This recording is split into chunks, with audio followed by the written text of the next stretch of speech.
Catawba? Yeah, that's over the Sandusky.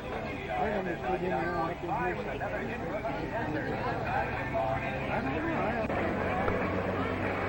Southern Pacific with 3 outbound.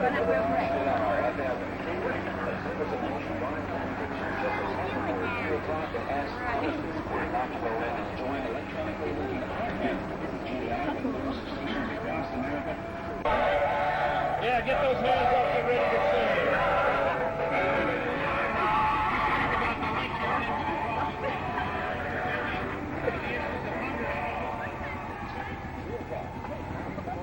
All been waiting for. We take you to Battery Park in New York City and Ken Cragen, the organizer of Hands Across America. Okay, we're going to switch quickly. 9, 8, 7, 6, 5, 4, 3, 2, 1. Yay!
This is Channel 3 News Night Side, and at the top tonight, this was Hands Across America Day.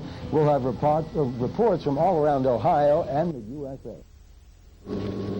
Police in Aurora were having all sorts of nightmares about Hands Across America. Not only did they have to put up with thousands of Hands volunteers clogging up Route 43, but there were thousands more jamming two major amusement parks, Geauga Lake and SeaWorld. But guess what? No disasters. Aurora police were ready. They usually put on only 3 patrolmen to handle Sunday crowd control, but today they called in 12 more, in addition to 12 deputy sheriffs and 16 more from their disaster squad. Yes, there were long lines and traffic jams, but nobody really seemed to mind. The park goers were there for a good time, the Hands people for a good cause. And Hands were not the only appendages in the line. One of the most exciting places to be for this in the Cleveland area was SeaWorld, where Shamu and company held hands and flippers with people and a gaggle of penguins. Right on cue at 3 o'clock, the giant killer whales bellied up to the line and did their part for America's hungry. If you call the sea your home, you didn't have to weigh a ton, though, to get into this line. Even the little guys were able to lend a flipper to the effort. But I guess that's what this was all about. Everyone, even everything, doing their small part to help out. Bob Becker, Channel 3 News, Nightside. They pulled it off. You are looking at the local Hands Across America organizers calling today's event a stunning success. Nearly 5 million people across this country formed a human chain at 3 this afternoon. And we had the most people right here in Ohio, more than 900,000. That's 100,000 more than expected. There were no mishaps here, no injuries, no accidents, just a smooth sailing fundraiser, the largest ever in U.S. history. The final figures are not in, but they have raised tens of millions of dollars for the hungry. And this is what it looked like here from the air. The chain was full of holes in the Solon area, but still countywide the line was 80% full.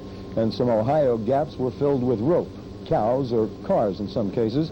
The Cleveland area had volunteers from Buffalo, Rochester, Vermont, Canada, and Detroit. The chain began in New York City's Battery Park, overlooking the Statue of Liberty. A 6-year-old homeless girl was the first in line, her name Amy Sherwood. Here's why it was important to her. Not to let nobody be hungry, to let a person have a nice home. New York needed 30,000 people for their line, but more than 150,000 showed up. The line traveled to Washington, D.C., and it stretched across the north portico of the White House. President and Mrs. Reagan joined the chain. About 225 aides, Secret Service agents, news reporters, and family members were all needed to fill the White House driveway. Thousands more people lined the mall between the Capitol and the Washington Monument. That's where Coretta Scott King stood. Then in Los Angeles, at the other end of the line, was a homeless family of 7, Bill and Mary Jones, and their children. What does all this mean? I think it means we're all family, that we're all brothers, and that we have to take care of one another. And in that final mile, under the Queen Mary, was a crowd full of celebrities, like Cicely Tyson, Raquel Welch, and Ben Vereen, all showing up to help the hungry. And some of the more unusual events on the line coast to coast happened right here in Northeast Ohio, including a wedding in Twin Lakes. Cleveland school teacher Kelly White and truck driver Doug Roos were married just seconds after the Hands event ended. The preacher performed the rites right in the middle of the road, and all the guests held hands. Most of the gaps were in remote desert areas. In Washington, President and Mrs. Reagan formed part of a line that went through the White House grounds.